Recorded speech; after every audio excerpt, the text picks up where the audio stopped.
Vamos a empezar la jornada de la tarde con la ponencia Rasgos iniciales de la no ficción en Colombia, el relato de Luis Alejandro Velasco, un caso de 1955, a cargo de Rigoberto Gil Montoya y moderada por César Valencia Solanilla.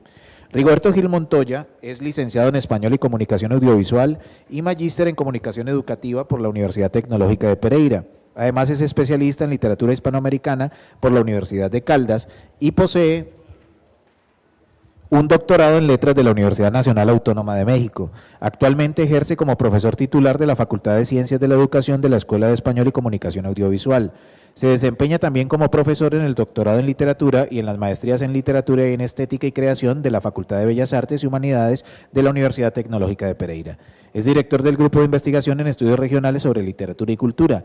Entre sus obras se encuentran los libros El laberinto de las secretas angustias, La urbanidad de las especies, Perros de paja. En 2002 publicó su libro Nido de cóndores, aspectos de la vida cotidiana de Pereira en los años 20 y retazos de ciudad. En 2004 publicó su obra Plop y la buena obra de la literatura colombiana en el siglo XX. Ha recibido varios reconocimientos, entre los que se destaca el Premio Nacional de Novela Aniversario Ciudad de Pereira 1992, así como el galardón en el concurso de ensayo Caldas 100 años por su libro Guía del Paseante. En 2014, la Universidad de Antioquia le otorgó el Premio Nacional de Literatura por su novela Mi Unicornio Azul. Recibamos esta ponencia a cargo de Rigoberto Gil Montoya. Bueno, muy buenas tardes, gracias Citan, y gracias a ustedes por estar acá. Este ya es el último día de unas largas jornadas donde hemos sentido el peso de la literatura colombiana con todo el rigor, y más con el rigor del maestro Darío Henao, que uno no sabe de dónde se pueda pagar. Incluso ayer estábamos charlando entre amigos y decíamos que el conversatorio va hoy hasta las 8 de la noche y de 8 a 12 de la noche vamos a leer en colectivo Changó el Gran Putas. Más o menos decíamos eso. Sí. Bueno, pues con la idea de que esa lectura pueda continuar mañana y el domingo. Después de distensionar este escenario, pues me alegra mucho estar con mis amigos, con mis maestros y con personas a quienes realmente pues admiro mucho, porque esa admiración tiene que ver también con la admiración que tengo por la literatura colombiana. Soy un convencido que tenemos una literatura muy sólida, muy fuerte, y justamente pues me he dedicado ya varios años a tratar de comprender ese fenómeno de la literatura que tiene pues tantas aristas, y una de ellas, sin duda la más recorrida, es la de Gabriel García Márquez. Sin embargo, como suelo yo decir en las clases con mis estudiantes, hay un García Márquez que realmente a mí me interesa mucho, y es el joven Gabriel García Márquez. O sea, es ese muchacho de los que empieza a publicar sus primeros cuentos a los 20 años, y que cuando publica este relato de un náufrago y en ese mismo año publica La hojarasca, pues ese muchacho ya está desarrollando en esos 5 años como toda esa serie de procedimientos narrativos que nosotros conocemos. Es como si en esa juventud lo hubiese aprendido todo en términos de procedimientos, de arquitectura, de construcción de la obra, y luego lo que va a hacer es un poco poner en práctica eso que aprendió. De modo que ese es el García Márquez que realmente a mí me interesa, y en ese orden yo encuentro que él es como una suerte de iniciador de muchos debates, aunque como se ha planteado acá, esos debates por supuesto pues habrá que reevaluarlos en el sentido del origen, porque escuchaba a Ariel citando un texto de García Herreros del año 28, donde ya se asume una especie de crítica o una especie de balance de la condición del escritor en Colombia. O sea que uno lo que logra evidenciar con los maestros, con los amigos, como investigadores, es que es difícil como plantear un origen, como decir, por ejemplo, inicios o rasgos de la no ficción en Colombia. Sin embargo, pues me atrevo a señalarlo de esta manera, no como algo tajante, sino como algo que permita el diálogo entre nosotros. Pero vamos a ver por qué me atrevo a hacer este planteamiento desde el título mismo. Algo que vale la pena resaltar dentro de las pesquisas, lo que yo he investigado sobre la literatura colombiana, es que la década de los 40 es una década muy interesante, la década del 40 del siglo XX, por varios factores. Uno de ellos tiene que ver con el ascenso de la crítica literaria que reclamaba la profesora Carmen Elisa esta semana. Bueno, nos falta hablar de la crítica literaria. Y cuando hablamos de crítica literaria siempre aparece la figura de Baldomero Sanincano como esa figura fundacional, digamos, de esa crítica, pero resulta que, pues, que él no está solo en esos debates que en los años 40 se va a plantear de manera muy fuerte. En los años 40 se va a dar algo que lo inician los poetas y es una suerte de discusión sobre los fines del lenguaje, sobre los usos del lenguaje. Hay una preocupación muy fuerte por ese lado y yo considero en este trabajo, que es muy extenso, que debía haber escuchado a la profesora Carmen antes de escribir este texto, cuando decía es que uno debe preparar la conferencia solo para esa hora y no para 2 horas o 3. Bueno, yo no le hice caso porque no la había escuchado en esa sentencia. De modo que esto que estoy diciendo es un poco los preliminares, en el sentido de que se pone en situación el uso del lenguaje en la literatura, y creo que lo más simbólico de esa discusión en los usos del lenguaje es todo lo que se plantea en relación con la figura de Guillermo Valencia. Una discusión que inicia con mucha fuerza el poeta Eduardo Carranza, 2 años antes de la muerte de Guillermo Valencia, en el 43, pero la verdad es que esta discusión sobre la forma como se construye la literatura en nuestro ámbito pues va hasta muy entrado los años 50, y la figura de Valencia va a ser como ese elemento, yo diría simbólico, de la discusión en torno al uso del lenguaje. Y por supuesto eso tiene que ver con un ámbito en el que los grecolatinos, o lo que queda de los grecolatinos, que en los años 20 los vamos a conocer como un reducto de lo que podríamos llamar, peyorativamente se ha llamado así, los grecoquimbayas o los grecocaldenses. Ese ámbito está ahí como revelando unas formas de la escritura y de la literatura. Leo: Silvio Villegas estaba convencido que en su país se escribía, comillas, mejor que en todo el continente, en prosa y en verso, solo que no sabemos admirar sino lo que nos viene de fuera, decía él en la revista Sábado de 1944. Por esta vía, en ese repertorio cultural del mundo letrado colombiano que Álvaro Cepeda Zamudio, Alfonso Fuenmayor, Germán Vargas Cantillo y García Márquez criticaban con sarcasmo, lo que se puso en situación realmente fueron los usos del lenguaje y sus formas de representación, sobre todo cuando no parecía claro en sus cultores de vieja data la diferencia existente entre la materia de la que está hecha la oratoria, de la amalgama de la que está hecha la literatura, en la que, como señaló García Márquez, era necesario adoptar la influencia de modelos literarios y la contaminación de las formas, más allá de la tradición francesa tan arraigada en nuestros escritores decimonónicos y de la primera mitad del siglo XX, si en realidad queríamos avanzar con más riesgo en el ejercicio estético y poético. Porque, contrario a lo que pensaba Manuel Mejía Vallejo en 1950, no era posible distinguir en Colombia autores que en materia narrativa estuvieran influenciados por autores anglosajones, irlandeses, checos y norteamericanos.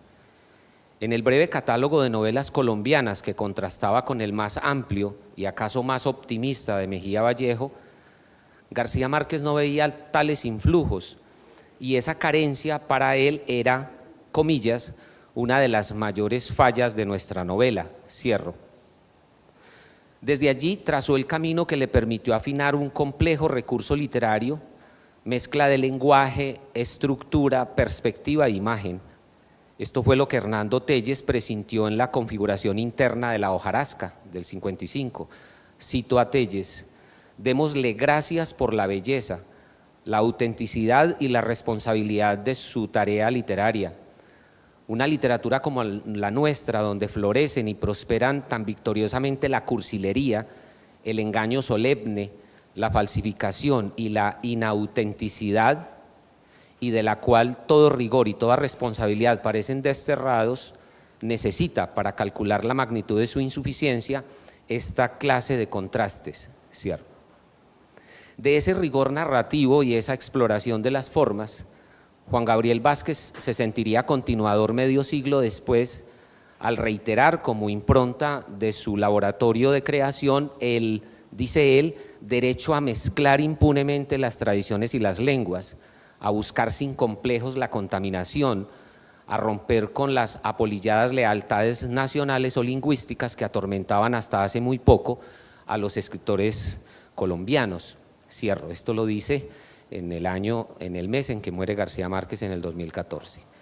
Para Vázquez, la primera novela de García Márquez, La hojarasca del 55, sería el producto experimental de esa mixtura anunciada por García Márquez en 1950 de esta manera.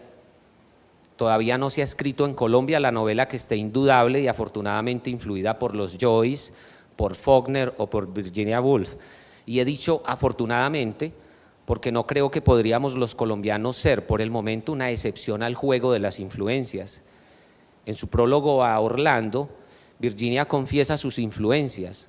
Faulkner mismo no podría negar la que ha ejercido sobre él el mismo Joyce. Algo hay, sobre todo en el manejo del tiempo, entre Huxley y otra vez Virginia Woolf. Franz Kafka y Proust andan sueltos por la literatura del mundo moderno. Si los colombianos hemos de decidirnos acertadamente, tendríamos que caer irremediablemente en esta corriente. Lo lamentable es que ello no haya acontecido aún, ni se vean los más ligeros síntomas de que pueda acontecer alguna vez. Esto lo dice en 1950. Lo que García Márquez anunciaba o enunciaba como procedimiento necesario para animar formas nuevas de escritura en su país, Borges lo propuso 2 años después en su ensayo Kafka y sus precursores, de su libro Otras Inquisiciones, como ineludible diálogo con la tradición de la que cada generación de artistas nutre bajo una premisa irrefutable: se escribe después de otros, sin que sea problemático que esos otros pertenezcan a tradiciones distintas, pues la influencia es conveniente para quien crea, mientras lo intertextual se trasluce como marca de una época que ya no pregunta por el original.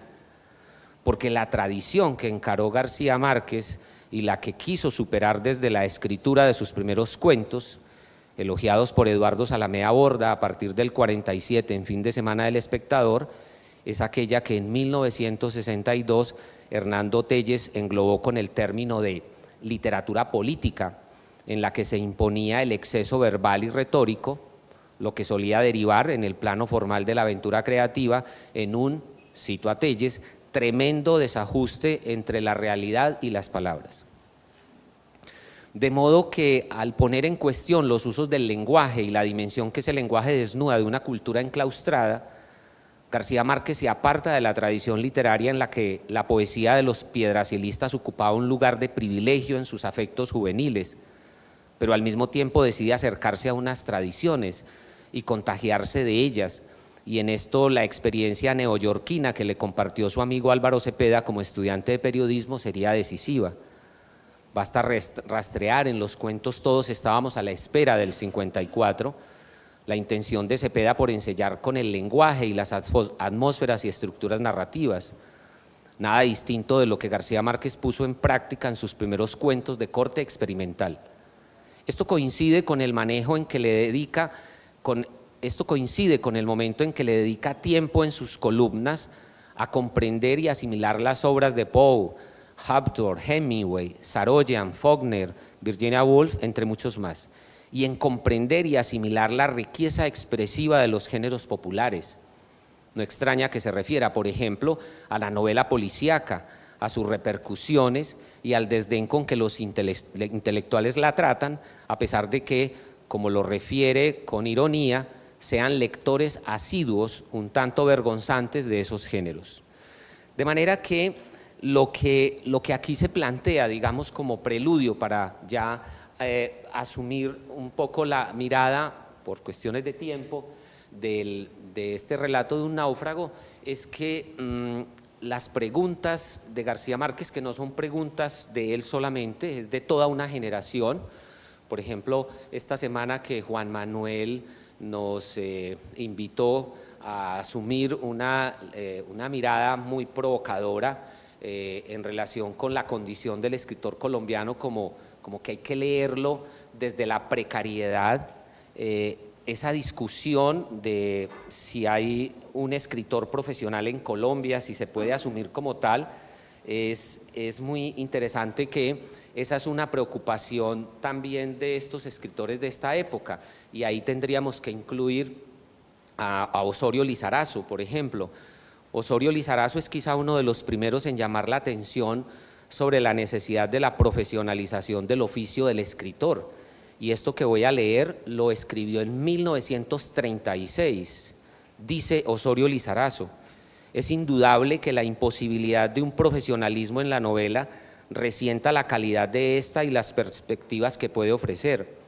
Ningún autor puede vivir entre nosotros de sus trabajos y solo podría consagrarse a la creación con la preexistencia de recursos económicos. La obra se realiza en ratos perdidos, hurtando el tiempo a las labores que producen los medios de subsistencia. Se escribe bajo la fatiga de una labor cotidiana y áspera.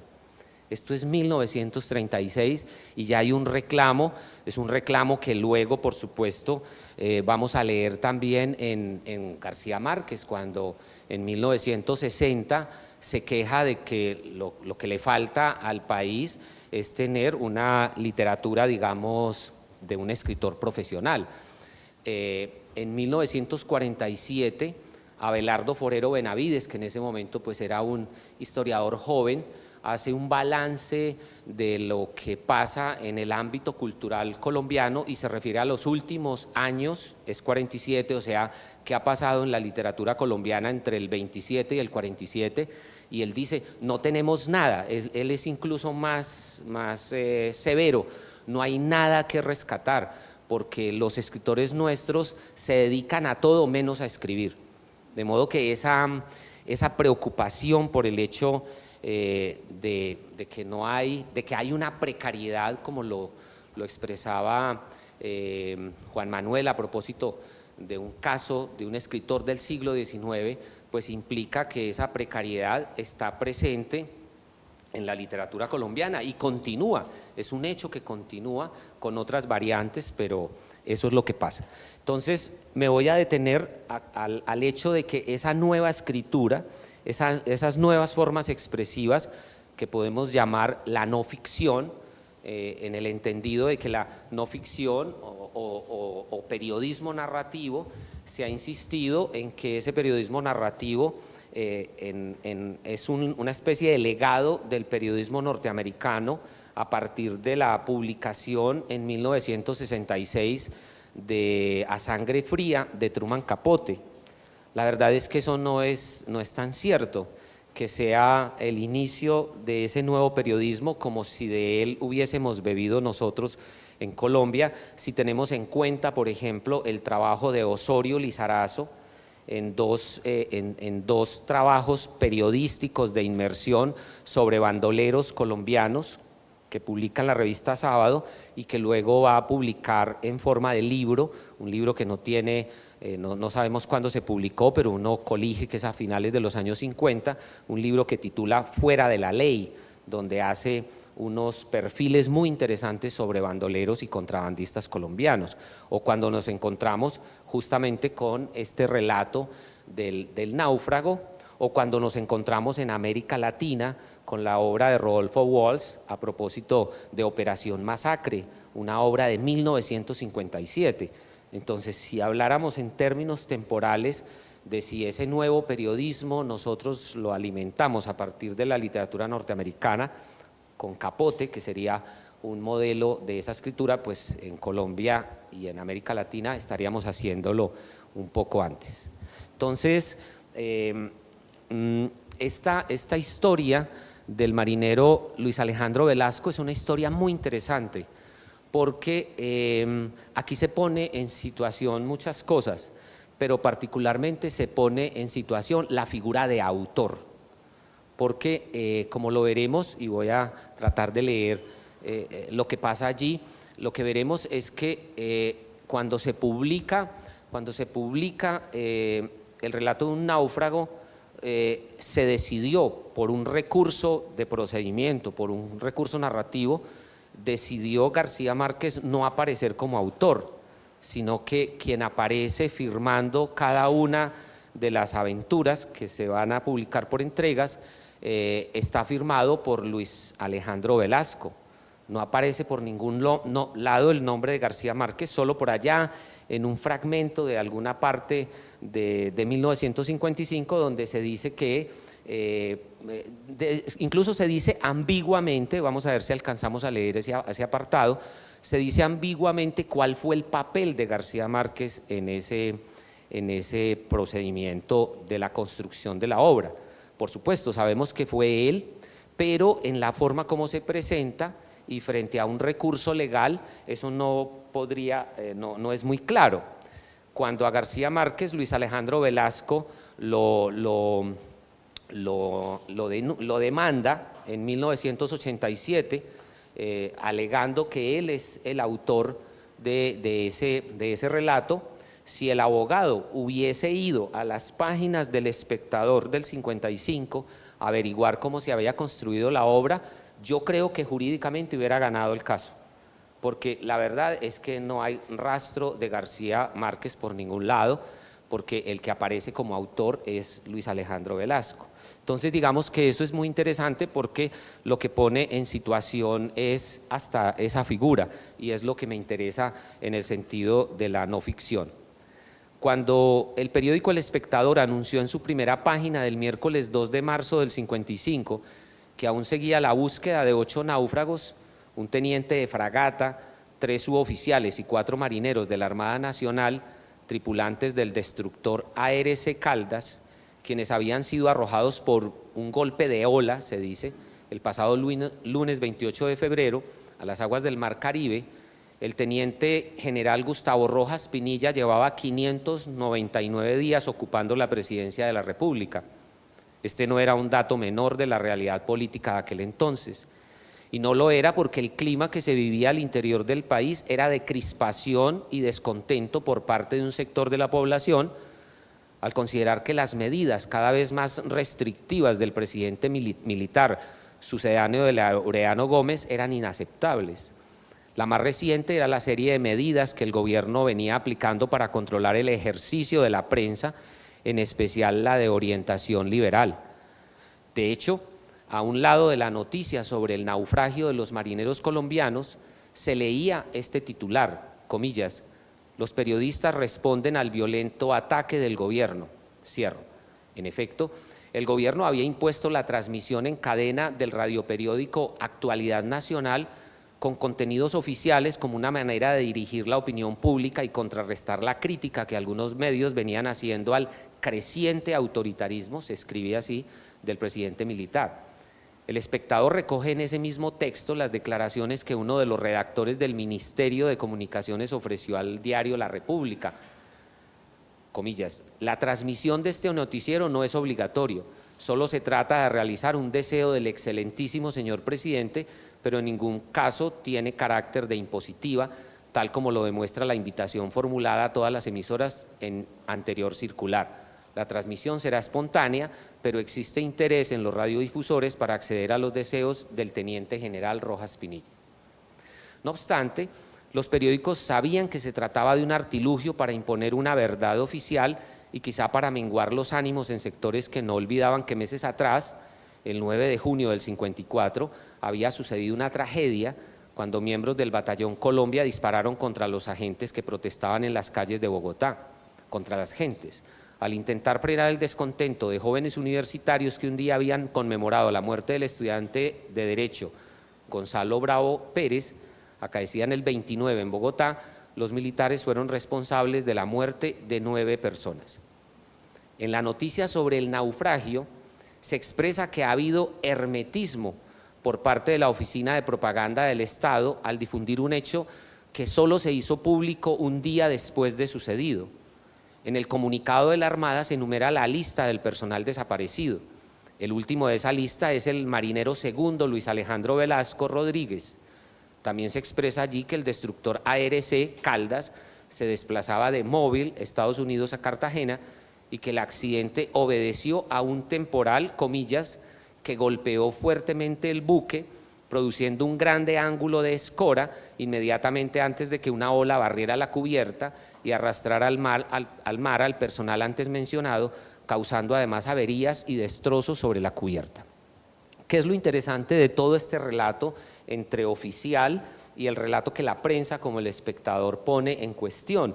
Es que a medida que van pasando los días se van descubriendo detalles del naufragio que ponen, digamos, que crispan los ánimos de los militares y de la cúpula militar y de Rojas Pinilla, porque lo que va a ofrecer, digamos, este trabajo de inmersión, de escuchar a Velasco, no había grabadora todavía, de escuchar a Velasco y de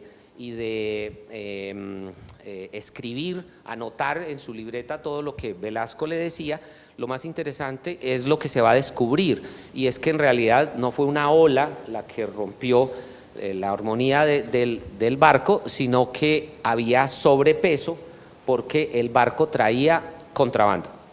Entonces, digamos que es muy interesante desde el punto de vista de lo que implica la no ficción. Carlos, por favor, sigamos, que bueno, aquí es como cuando se empieza a contar la historia. Continuemos, por favor. Entonces, esta es la manera como aparece en el periódico El Espectador cada uno de las entregas, que esto también es muy interesante porque este periodismo por entregas, pues no lo inventamos nosotros, eso es francés, y eso hace parte de la historia del folletín y de la novela por entregas, etcétera. Continuamos, por favor. Continuamos. Y estas fotos, esto es lo que yo quiero resaltar del trabajo de no ficción, porque García Márquez, al entusiasmarse con la historia, le dice a Velasco: bueno, pero necesitamos pruebas, registro de que en efecto usted venía en un barco lleno de neveras, etcétera. Y él le dice, entonces hacen como una especie de encuesta entre los que venían en el barco ARC y llegan con estas fotografías. Y claro, el espectador compra estas fotografías y esto altera más los ánimos del gobierno, porque no hay manera de poner en discusión esto que está pasando. ¿Sí? Entonces, esta parte, esto es muy interesante porque a medida que el gobierno le exige al espectador no publicar más mentiras, porque dice, ustedes no saben de la Marina, ustedes no conocen el lenguaje naval, etcétera, por lo tanto su trabajo no tiene realmente peso, a pesar de que son severos. En los comunicados, el espectador continúa publicando, hasta el punto de que uno de los comunicados enviados a la prensa para que no toquen el tema de Velasco, pues no le hacen caso, porque, como dice ahí, mañana texto completo del relato del marinero Luis A. Velasco, porque fue un bestseller completo. Eso sí, pues hubo escasez y todo, y entonces se publica ya un compendio la Odisea del naufragio sobreviviente del ARC Caldas, y por supuesto con todas las fotografías, etcétera, y con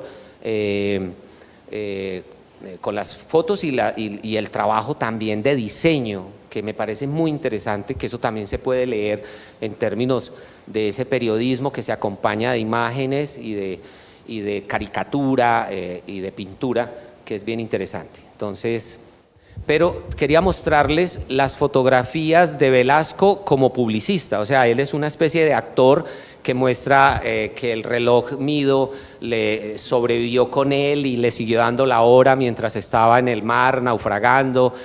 Hay una serie hay una cosa muy bella ahí del personaje. Y entonces en el prólogo de 1970, eso también es digno de leerse, el prólogo de 1970 de García Márquez, cuando publica ya, digamos, sería la tercera vez que publica el relato de un náufrago, primero por entregas, luego en un compendio que hace El Espectador, ese sería el segundo, y el tercero sería el del 1970, con un prólogo de García Márquez. Ese prólogo es precioso porque es un prólogo mentiroso, ¿sí? Y la mentira empieza cuando dice: a nosotros la historia de Velasco no nos importó porque Velasco ya era muy manoseado por la prensa, ya era todo un actor en la radio, en los medios periodísticos, de modo que a nosotros no nos interesó.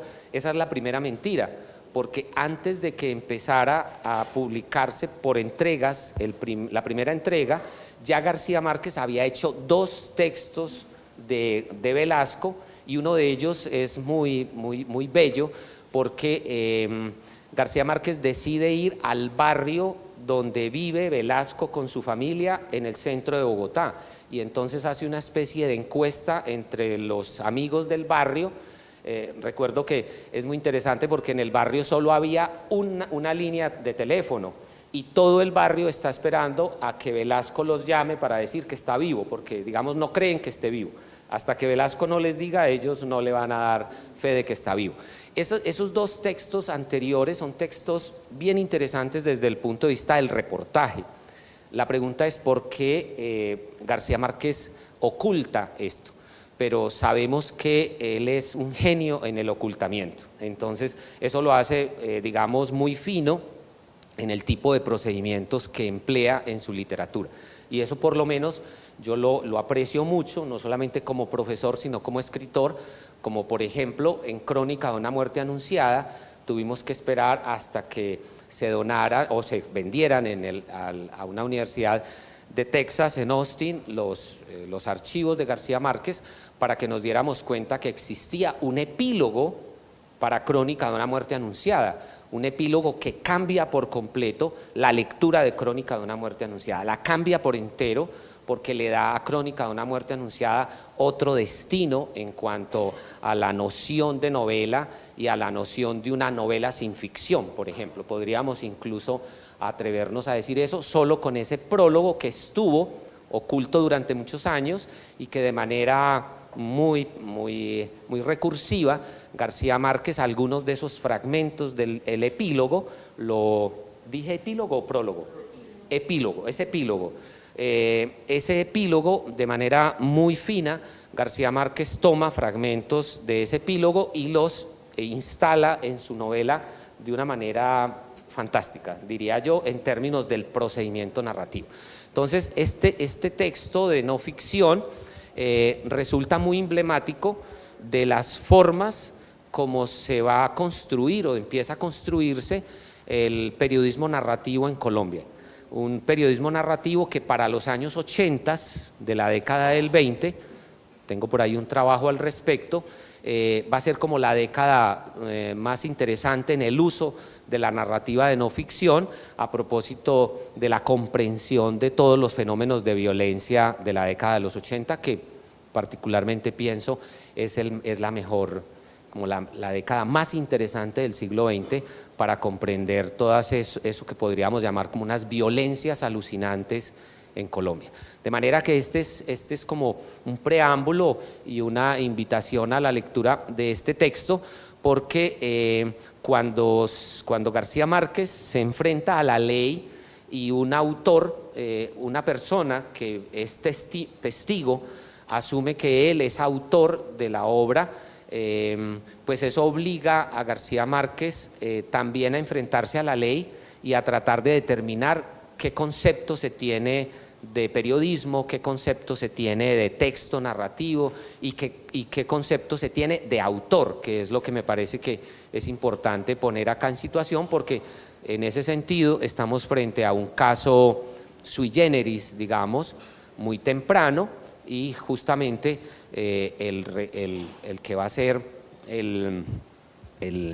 digamos, el que lo anuncie o el que lo ponga en práctica es el propio García Márquez. Entonces quiero como sobre todo hacer énfasis en eso. Entonces, bueno, yo dejaría hasta acá. Hay muchas más cosas, pero...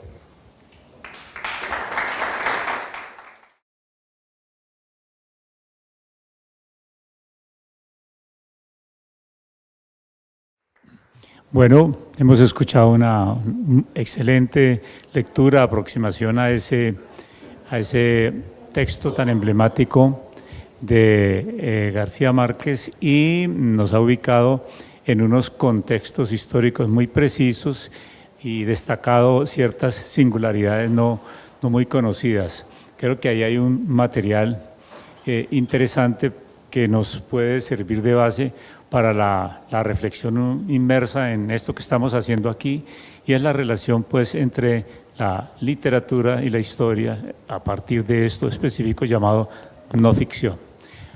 Muy bien, los que quieran hacer alguna pregunta. Yo quiero empezar con una pregunta sobre el tema de la no ficción hoy como fenómeno editorial, como fenómeno mercantil, ¿no?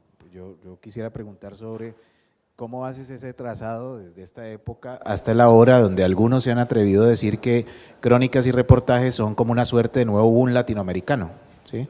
Con una gran cantidad de autorías como la de Leila Guerreiro, como John Lee Anderson escribiendo en nuestro contexto.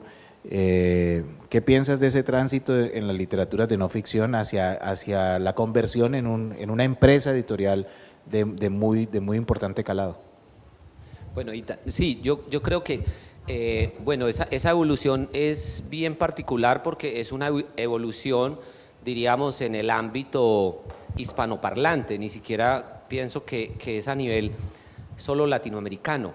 Y creo que tiene que ver con, por supuesto, con un asunto del mercado, en el que incluso para los tiempos de ahora, no sé si estarán de acuerdo conmigo, pero a propósito de la noción de géneros o de los límites de los géneros, que cada vez están más difusos, son las empresas editoriales las que finalmente determinan en dónde ubican a los libros. Es como una catalogación que escapa al autor mismo. Y lo pienso, por ejemplo, en un hecho emblemático como el caso de Héctor Abad Faciolince, que El olvido que seremos se plantea en términos publicitarios y editoriales como una novela, cuando en realidad ni el propio autor la asume como tal, la asume como un texto testimonial, por un asunto muy práctico. De todas maneras, en términos clásicos, la novela es sinónimo de ficción, y no creo que al autor le interese que su libro, que es autobiográfico, que es testimonial, que es de denuncia, se asuma como una novela, porque puede perder un poco frente a un lector, digamos, que no esté muy al tanto de lo que implica esas categorizaciones, pues puede de pronto demeritar aquello que está allí. Entonces creo que es más un fenómeno publicitario esto de que puede llegar a considerarse un boom, pero también es un hecho que esa mezcla entre periodismo y ficción es algo que también se hereda del boom latinoamericano en buena medida, esta mezcla de los géneros, y creo que en términos del mundo contemporáneo son muy significativos, pues porque estamos en un mundo de la cultura de masas donde la vida privada, la vida de los otros puede terminar siendo interesante para los demás, y creo que en ese orden también se impone como un decurso de nuestra literatura, con un elemento que sin duda hay que estudiar con profundidad, y es que ese terreno de ficción y literatura, lo testimonial, hay una figura que creo que no hemos estudiado, por lo menos en Colombia, que es la del ghostwriter, ¿cierto? La del escritor fantasma, porque yo voy a decir una cosa, creo que hay muchos libros que no han sido escritos por sus autores, han tenido siempre un escritor detrás que construye la obra y que simplemente pues ni vende derechos ni nada, sino que de manera subrepticia se hace un negocio y aparece el texto. Creo que esa es una figura que también debemos estudiar, porque hay casos excepcionales como, no sé, a uno lo secuestran unos años, o sea, se va sin ser escritor, lo secuestran y uno vuelve convertido en escritor. Entonces eso es interesante porque como que implica que ese aislamiento forzado pues promueve el ejercicio de la literatura, ¿cierto? Sí, muy bien. Gracias, Rigoberto. Me parece excelente tu ponencia, pero te quiero hacer una pregunta específica. ¿Tú has pensado en un estudio secuencial de ese periodismo de no ficción que va entre El marinero Velasco y la publicación de 100 años de soledad?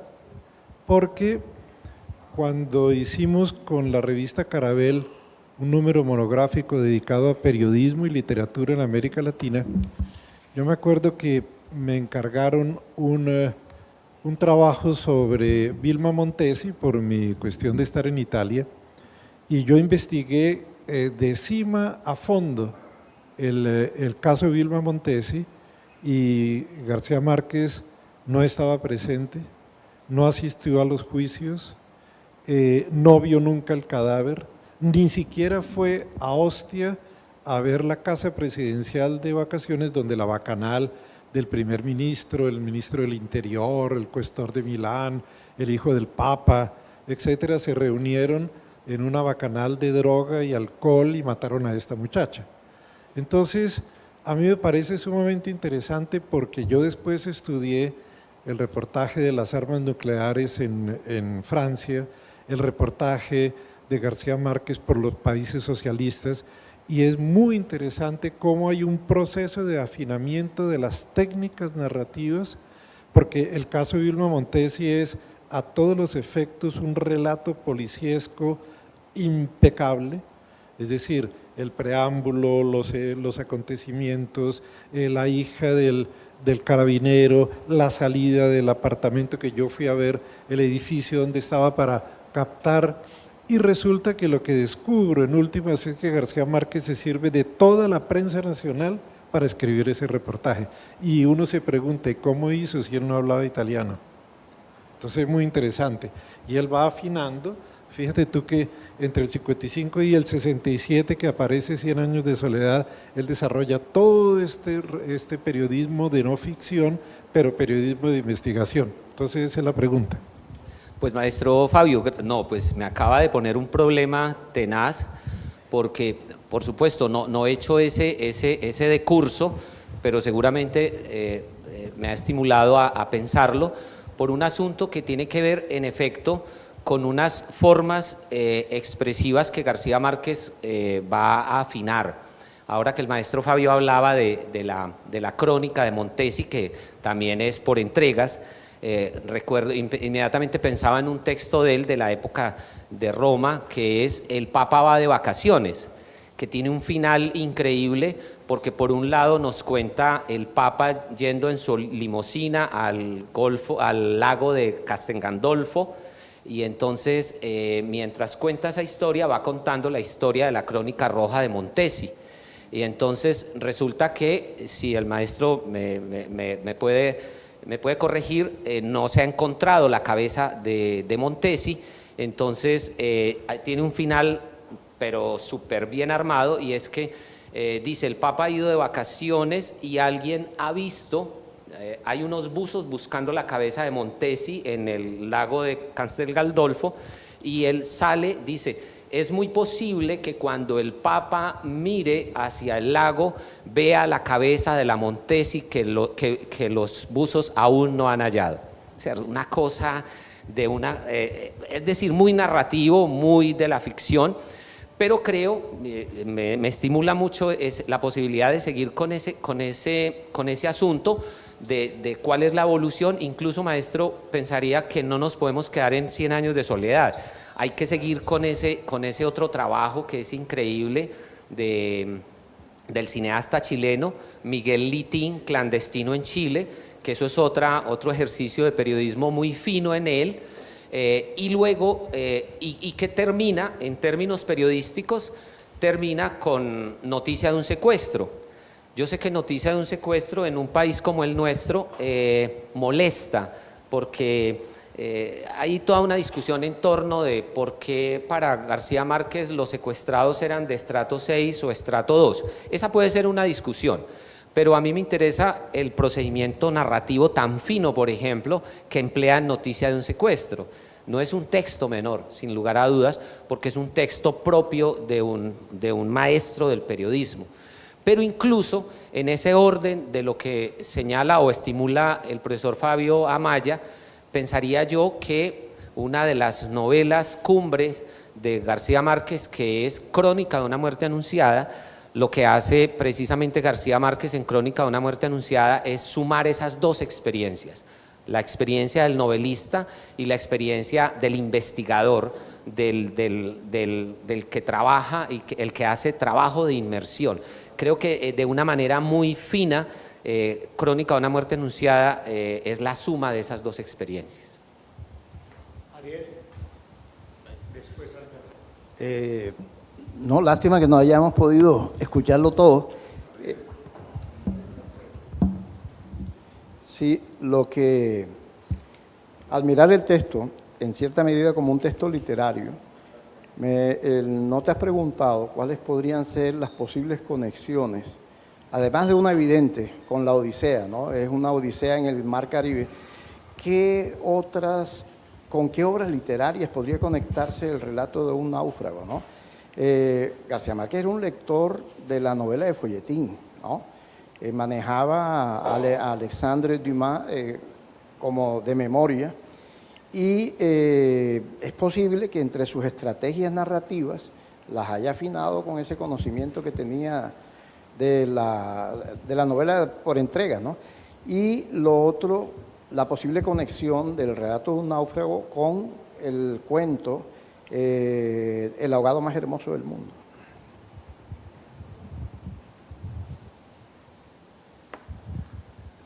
Bueno, Ariel, no, pues muchas gracias. Aquí estoy tomando nota.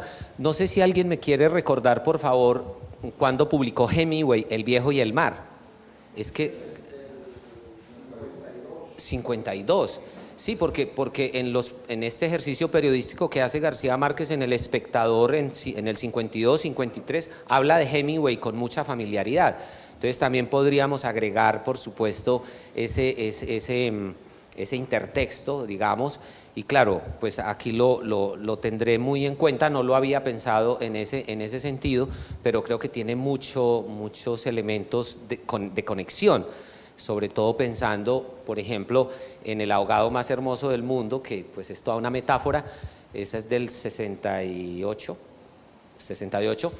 y ahora que Ariel hablaba del folletín, estoy completamente de acuerdo. No lo tengo aquí como parte de mi reflexión, pero inmediatamente pensé en las memorias de Gabriel García Márquez, que hay una parte muy interesante en la que él habla del folletín, en Vivir para contarla, y él dice que estuvo durante mucho tiempo intentando hacerle una entrevista al autor del Derecho de Nacer en La Habana, pero la verdad es que nunca le concedió esa entrevista. Y entonces él dice, porque yo había leído en una revista extranjera que el autor del Derecho de Nacer, ¿me recuerdan el nombre?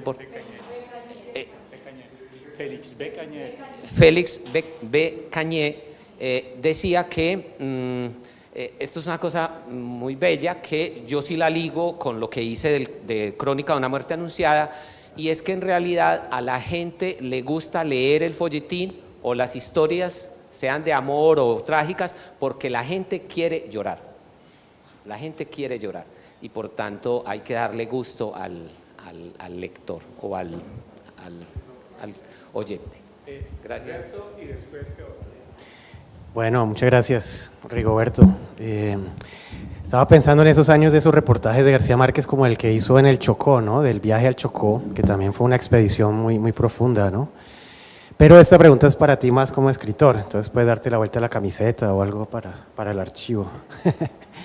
El que hubiera pasado, sí, ¿no? La ucronía. Escuchándote me imaginaba si García Márquez no se queda en París y no escribe El coronel, no tiene quien le escriba allá, sino que, por ejemplo, está acá en Cali que sería como el tercer suceso de la dictadura de Rojas, el de los estudiantes, el del náufrago y la explosión de los camiones acá en Cali, en el 56, que también fue una conmoción y con mucha ambigüedad. ¿Hasta qué punto fue un accidente? Bueno, siempre ha habido mucha especulación al respecto, ¿no? Entonces me imaginaba un García Márquez haciendo un reportaje sobre los camiones, un poco como lo que decía Fabio, sin estar en Cali, pero creando toda esa línea narrativa. Entonces, me pregunta más como escritor, ¿cómo crees tú que hubiera podido hacer eso en ese momento o cómo lo harías tú? Bueno, Alberto, es tremenda esa pregunta porque me hace pensar, esa posibilidad me hace pensar que hubiese sido un escritor de la calle, un reportero.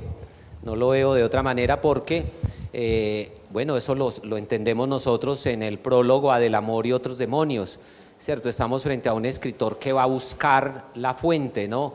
Va allá al convento de las Clarisas a ver cómo estos féretros que se destapan y de ahí pues va a surgir la imagen de Sierva María de todos los ángeles.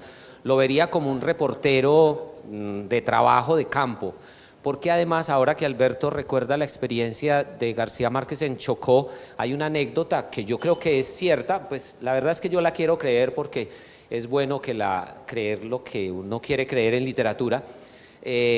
El hecho de que García Márquez estuvo en Chocó, estuvo en Quibdó, le habían dicho que en Quibdó se había hecho una manifestación, la gente estaba muy molesta con el gobierno, con el olvido del Estado central, etcétera, con lo que ya sabemos, y él fue a Quibdó, pero no encontró a nadie en la calle protestando, y entonces él dijo: no, pero yo no voy a perder la ida.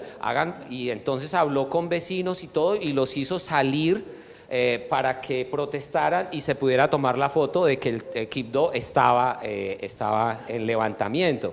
Entonces, yo creo la anécdota, porque pues uno no va a Quibdó y se viene sin la noticia. Entonces, creo que eso habla muy bien también de la forma en que García Márquez no hace como un límite entre ficción y construcción de la realidad, o para él la realidad se construye. Profesor. Mi nombre no significa nada. Si me dice Teófilo, adquiere significación, pero me llamo Medófilo. Dos anotaciones en torno a dos obras. Tiempos recios. ¿Cómo la ubicas? Es decir, es tal el volumen de información y la forma rigurosa en que la abordó, que eso es un trabajo inobjetable de historiador. Es cierto que él le agrega ahí algo que yo llamaría como el conflicto dramático, pero eso es menor, pinta poco en el conjunto de la novela. Y la otra, la de Mauricio Vargas, sobre Sucre. Ahí me encuentro con lo desafortunado de Vargas, que se sumerge en un trabajo de historiador muy sistemático, pero es tan dramática la vida, la biografía de Sucre, que si sale de la pluma de un historiador hubiera salido mejor, porque yo no veo ahí gran literatura. El Vargas le añade ahí algo que también yo llamaría como el conflicto dramático, y no, pero eso no pesa en la novela, y más bien yo preferiría la biografía de Núñez y le encontraría una mayor atracción que al libro.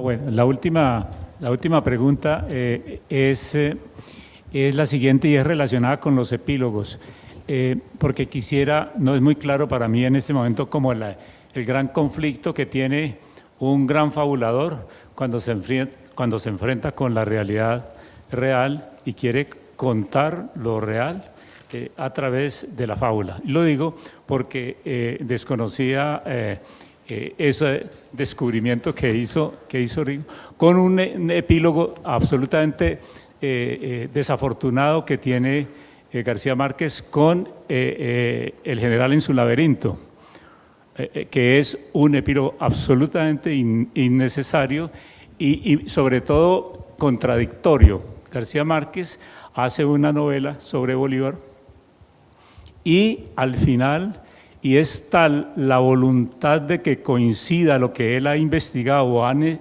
investigado los otros para dar la imagen de Bolívar, que se obliga a tener que hacer un relato de que todas las cosas que él cuenta son verdaderas. Entonces hay hay un conflicto muy enorme entre eso, de hacer la fábula. Por eso yo considero que El general en su laberinto es la menos García Marquiana de las novelas de Gabo, porque prima la necesidad de la veracidad, como si aquello fuera lo indispensable para aproximarse a una figura como la de Bolívar. ¿Contesto?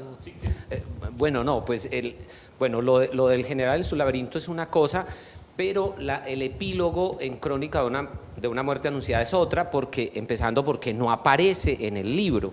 O sea, es un texto oculto. Es un texto oculto, pero que leído en el tiempo da unas luces muy interesantes porque pues en Crónica de una muerte anunciada no sabemos el nombre del narrador. Sin embargo, con el epílogo, en términos de procedimiento, sabríamos que el narrador se llama Gabriel García Márquez. Por supuesto, sabemos que sigue siendo una configuración, sigue siendo una construcción desde la ficción, pero al menos tendría nombre el autor, el narrador. Eso arroja luces porque además entiende uno que en efecto Crónica de una muerte anunciada ha sido construida como una especie de novela de inmersión, en términos como del nuevo periodismo. Ahí sí entendería uno que es como simular que soy una especie de Truman Capote, que voy a Arkansas a averiguar qué pasó con la familia Clotter, etcétera, en A Sangre Fría. Como que uno podría entender que hay una especie de simulación de esa construcción. Y viene lo otro, y es tomar fragmentos de ese epílogo para instalarlos en la obra de una manera muy sutil. Eso yo por lo menos lo pienso como en términos de la creación literaria, y yo digo, qué maravilla, porque eso ayuda como a alimentar la imaginación en cuanto a lo que se construye, porque en ese orden también nos dice el autor que se ha encontrado con los personajes. Eso también es muy interesante. En el epílogo dice, fui a la casa de Bayardo San Román. O sea, la ficción continúa, ¿cierto? La ficción continúa y el que aparece es el autor, o al menos alguien parecido al autor con su nombre. Eso creo que merece ser leído. Muy bien, pero para nombrarlo de alguna manera, digamos que hay dos formas de epílogo, uno subyacente y el otro expreso.